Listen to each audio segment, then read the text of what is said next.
My sister banished me to the hallway at her wedding. So, I revealed 7 secrets she told me, and her $50,000 marriage nearly ended at the reception. My name is Albert, and I am 28 years old. If you had asked me a month ago, I would have said my family was at the very least somewhat dysfunctional. You know, the usual passive-aggressive comments during Thanksgiving, my mother picking favorites with my younger sister Daisy, and my father blissfully clueless of practically anything. Annoying? Sure. Unbearable? Not really. But then Daisy's wedding happened and I understood something. My family has more than simply favorites. They have a primary character. Spoiler alert, it's not me. Just a little background here. Daisy is 25 years old, and to say she has always been pampered like royalty is an understatement. I mean, this is the girl that pitched a fit at 16 because my parents bought me a used car, and she wanted a brand new one when she reached 16. And guess what? She received it.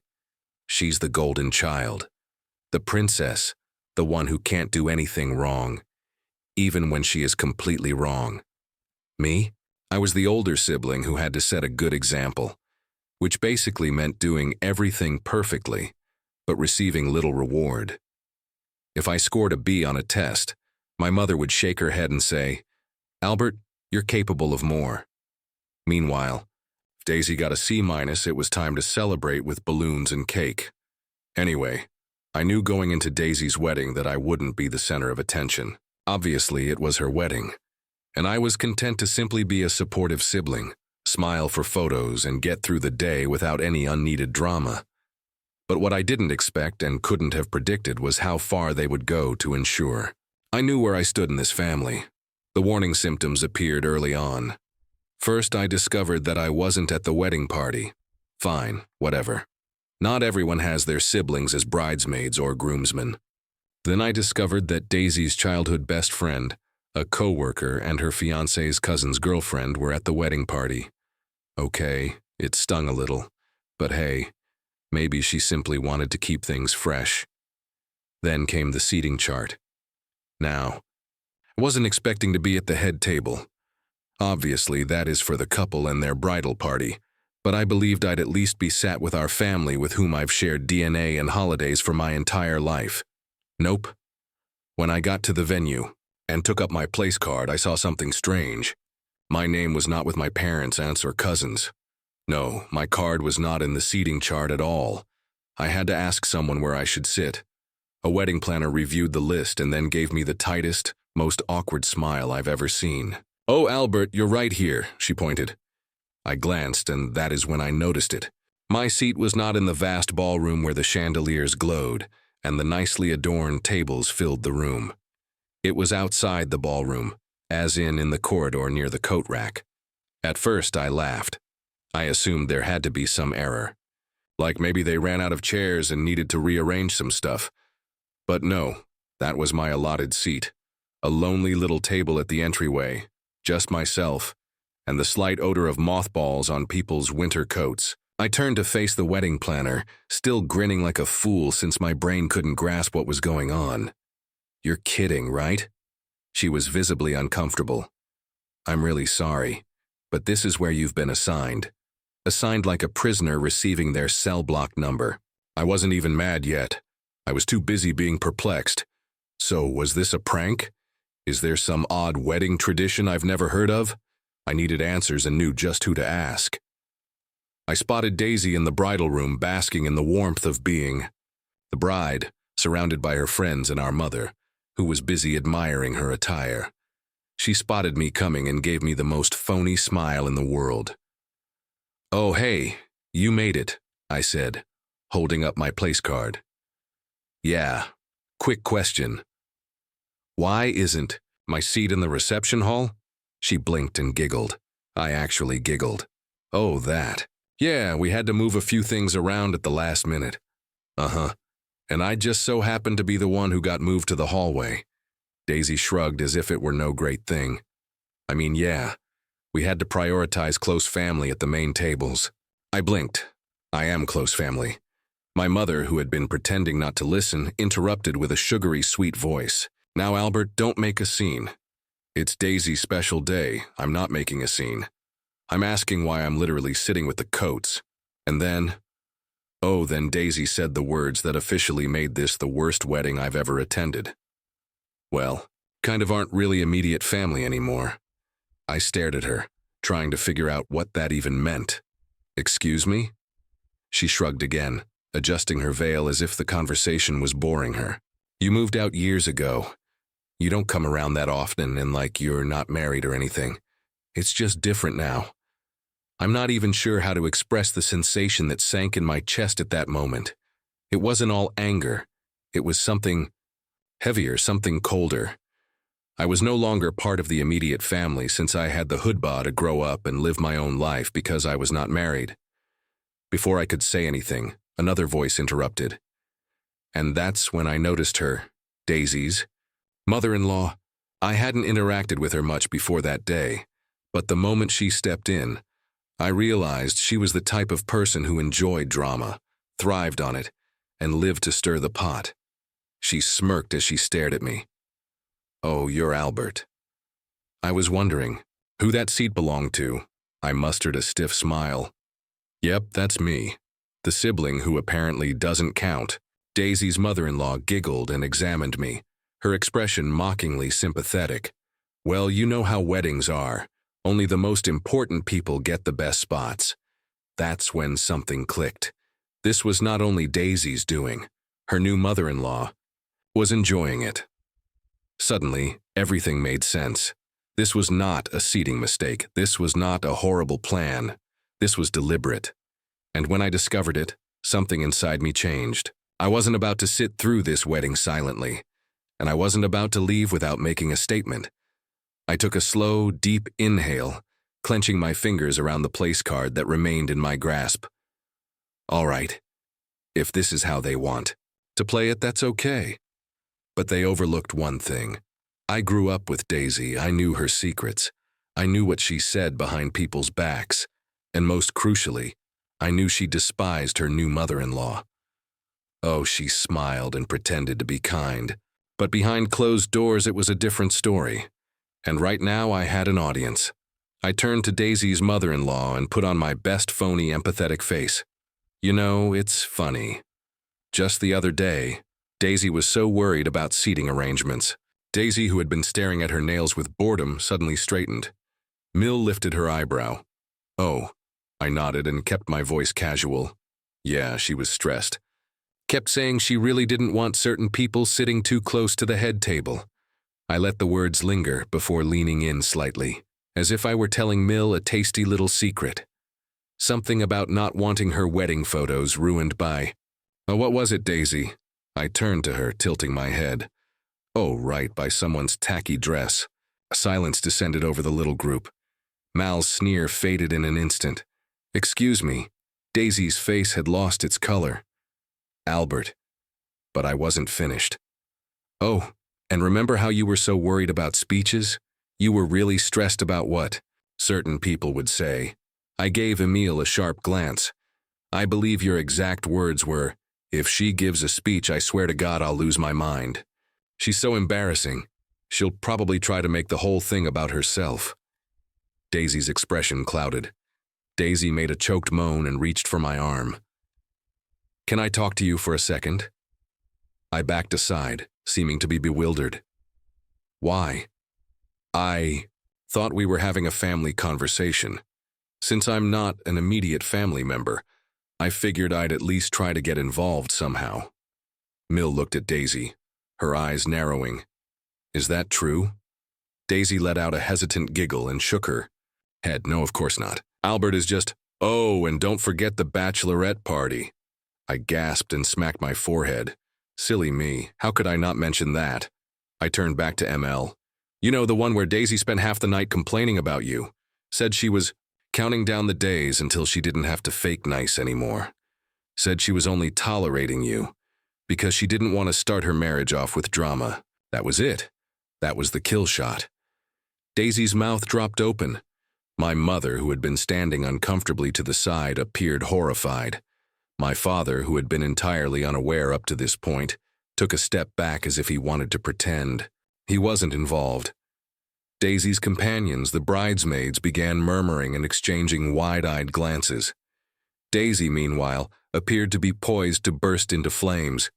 Her lips moved, but no sound came out. And then Miel turned against her. "You ungrateful little brat." I had to bite my tongue to keep from smiling since this was going to be good. "You think you can just use me?" Mil's tone was sharp and angry. "After everything I've done for you, the money I put into this wedding, the favors I pulled." She waved enthusiastically toward the ballroom, her neatly manicured nails gleaming under the chandelier lights. "And this whole time you've been running your mouth behind my back," Daisy stammered. "I didn't." Mil turned to my parents. "You knew about this? You raised her to be this kind of snake." My mother looked like she was about to faint. "Of course not. Daisy would never. Oh, don't even try." I interrupted, shaking my head. "You absolutely knew. You just didn't care." I gave a phony sigh.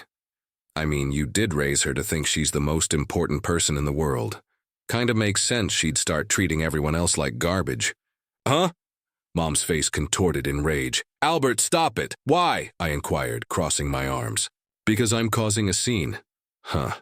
Funny how that only matters when I'm the one speaking up. Didn't seem to be a problem when Daisy literally shoved me out of the reception. By this point, everyone was staring. The whispers had become louder. Guests turned their heads and spoke amongst themselves. Even the groom, who had been missing the entire time, finally came over, his brow wrinkled. What's going on?" Mil rounded on him next. "What's going on? Is that your wife is a backstabbing little brat who's been insulting my family this whole time?" The groom blinked. "Wait, what?" Mil pointed a finger at Daisy, who appeared to want the ground to swallow her whole. "She's been running her mouth about me for months, complaining about my dress, my speech, my presence, saying she's only putting up with me until she doesn't have to anymore." The groom gently turned to face. "Daisy, did you actually say that?" Daisy shook her head angrily. "No, well, not like that." Mel scoffed. "Oh, not like that. Oh, please. And here I was thinking you actually cared about this family." And with that, it was officially a war zone. Mil and Daisy were snapping at each other. My mother tried to calm everyone down, but it wasn't working.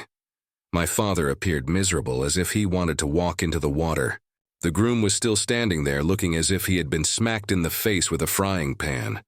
Meanwhile, I stood there watching the devastation unfold, sipping champagne like I was at a Broadway show.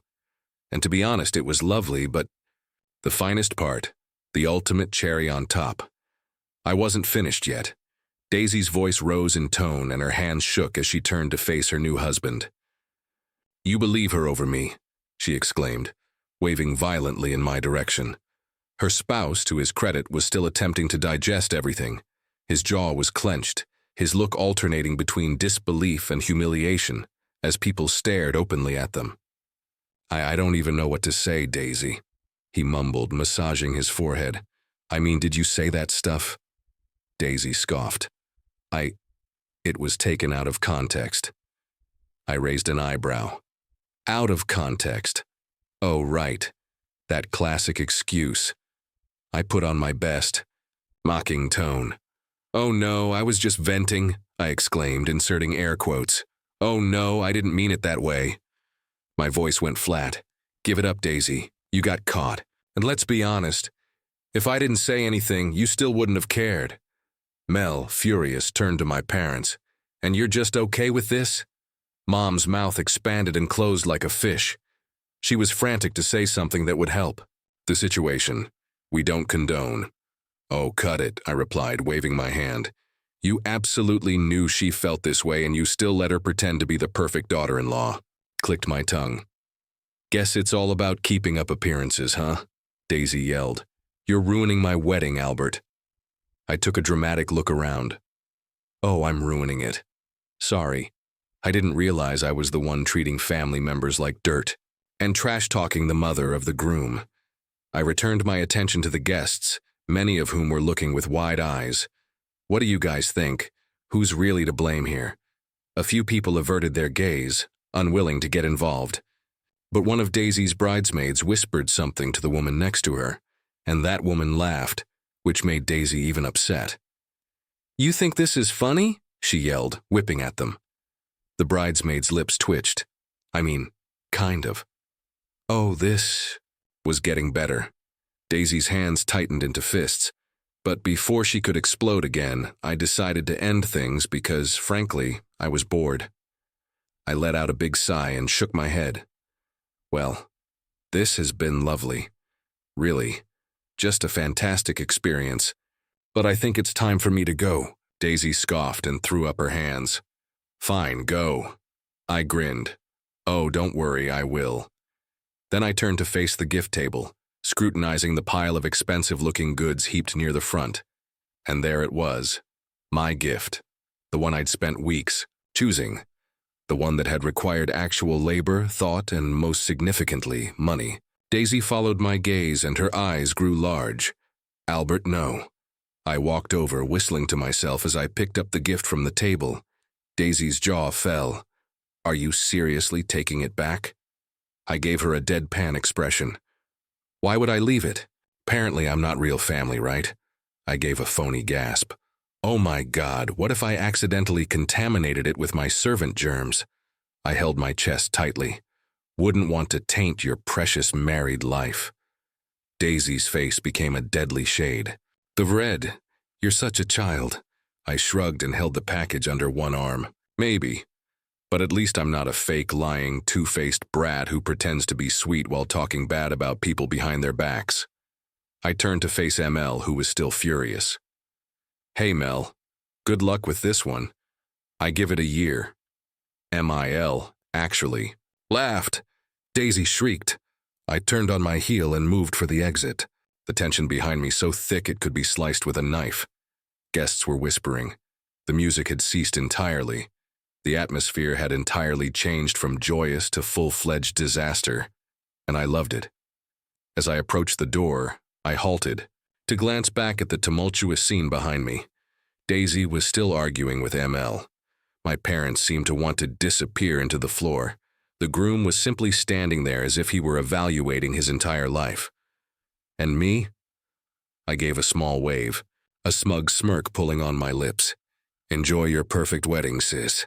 Then I walked out. I didn't look back after leaving that disastrous wedding. I did not need to. I already knew the damage had been done, and it was more pleasurable than I could have hoped. When those doors closed behind me, I exhaled slowly and adjusted the weight of the wedding gift under my arm.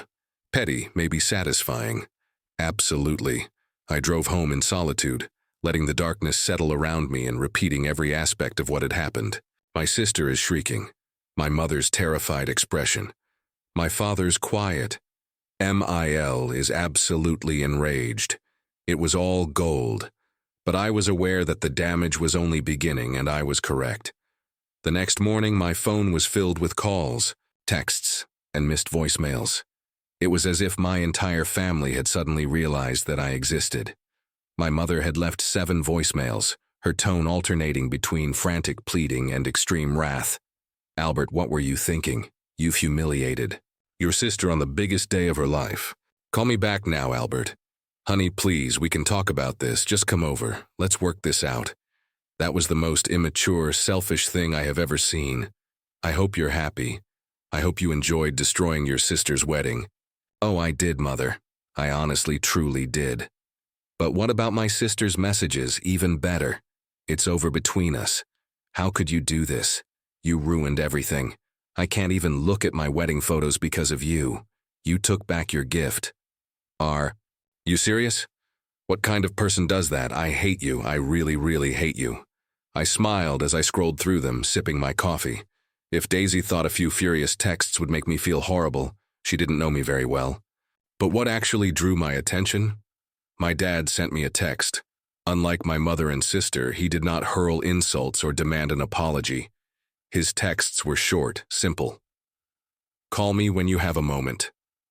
I hesitated before calling his number. Dad was not the sort to become embroiled in drama. Usually he let my mother and Daisy run the show while he remained in the background. The fact that he was reaching out at all indicated that something serious was going on. He picked up after the second ring. Albert, Dad replied. After a long, interval, he sighed. Why would you do this? I snorted. Wasn't my fault, they lit the fuse. He let out another sigh, and for a brief time I assumed he was preparing to reprimand me. Instead, he chuckled softly, almost exhausted. Yeah, they kind of did. This caught me by surprise. Wait, you agree with me? I didn't say that, he said, but his tone changed quieter. But I saw what happened, and I saw how your mother and sister treated you. It wasn't right. I slumped back in my chair, so what? You're the only one not blaming me? Another pause. Not the only one. It turns out that the wedding did not simply return to normal once I left. The damage I had caused had been irrevocable. Mill had totally lost it when I exposed Daisy. She had loudly chastised her in front of everyone, demanding to know whether what I stated was true. Daisy, being Daisy, panicked, attempted to lie. I tried to play innocent. However, it appears that Mill had previously realized something was wrong with her. My small revelation, it had been the last straw. By the end of the event, Mill had almost completely abandoned Daisy. What about the groom? I'm very furious. Apparently, he thought Daisy and his mother had a terrific relationship.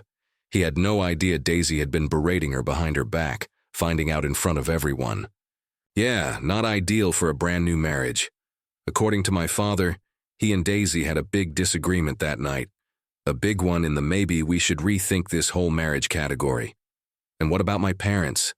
Oh, they got caught in the middle of it. My mother had attempted to conduct damage control, but ML was not having it. She criticized my mother for raising a spoiled child and made it clear that she no longer wanted Daisy to be around her family. The complete and comprehensive fallout. So, what's the situation now? I inquired, truly interested. Dad exhaled again. Daisy is, well, she's not handling it well. I rolled my eyes. Shocker. She's blaming you for everything. She thinks if you hadn't said anything, none of this would have happened. I laughed. Oh, of course she does. God forbid she actually takes responsibility for her own actions. Dad remained silent for a moment. Then he stated, she wants you to apologize. I literally choked on my coffee. Apologize? She thinks it's the only way to fix things. He said, she thinks if you just take the blame, maybe Mill will forgive her and things can go back to normal. I couldn't stop laughing. Yeah, that's not happening, I figured. Dad began, then added in a softer voice. I don't think you should anyway. That actually gave me pause. Wait, seriously? I told you, Albert, I witnessed what happened. In all honesty, perhaps it's time someone called her out. That meant more to me than I cared to acknowledge. So, what happens now? I asked. Dad exhaled it again. Your mother is still attempting to reconcile with her mother-in-law, but I doubt it will be successful. MIL is outraged. The groom, he's barely talking to Daisy. And Daisy, he hesitated. Well, she's a disaster. Good. I didn't say it aloud, but I wasn't going to lie to myself about my feelings. My sister had spent years treating me like an afterthought. I was treated as if I wasn't good enough and didn't belong. And now she had to face the repercussions of her own conduct. It was about time. Anyway, Dad explained, I just felt, you should know what's going on. Your mother may undoubtedly try to contact you again. She can try, I replied, shrugging. I'm not answering.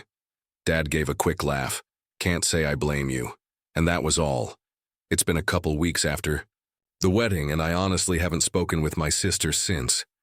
She still refuses to accept responsibility, accuses me of everything, and wants me to cure it all. But I will not. I do not regret what I did. If anything, I am proud of it.